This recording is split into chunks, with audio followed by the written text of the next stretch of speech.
রে সাধের দুনিয়ায় মানুষ পাওয়া বড় দায়, মানুষ দেখতে চলো এবার জাদু ঘরে যাই সবাই।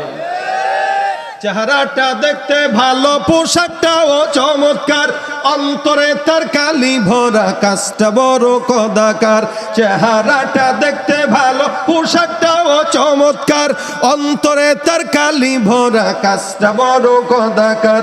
এই মানুষের ভিড়ে আজি আসল মানুষ নাই রে নাই, এই মানুষের ভিড়ে আজি আসল মানুষ নাই রে নাই।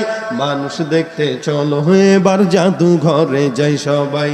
হায় রে সাধের দুনিয়ায় মানুষ পাওয়া বড় দায়, মানুষ দেখতে চলো এবার জাদু ঘরে যাই সবাই। রাস্তাঘাটে যায় না চলা এই মানুষের ভিড়ে, ওই ভিড়ের মাঝে আবার কেহ অন্যের পকেট মারে।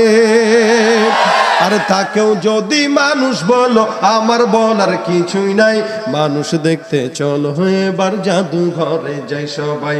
শিক্ষার জোরে ডিগ্রির ভারে সাহেবের মাজা বাঁকা, মুস্কি হেসে সব অফিসে নেয় যে ঘুষের টাকা। শিক্ষার জোরে ডিগ্রির ভারে সাহেবের মাজা বাঁকা, মুস্কি হেসে সব অফিসে নেয় যে ঘুষের টাকা। শিক্ষিত এই অমানুষদের দেশে তো আজ অভাব নাই, শিক্ষিত এই অমানুষদের দেশে তো আজ অভাব নাই। মানুষ দেখতে চলো এবার জাদু ঘরে যাই সবাই।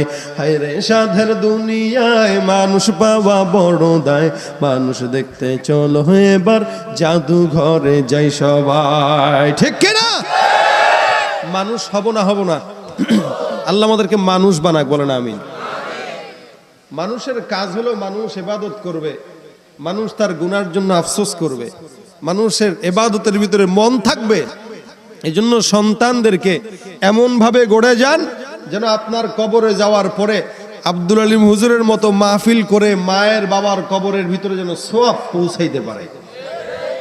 এই কাজটা যে করে আব্দুল আলিম সাহেব, এই কাজটা গুনাহ না সওয়াব?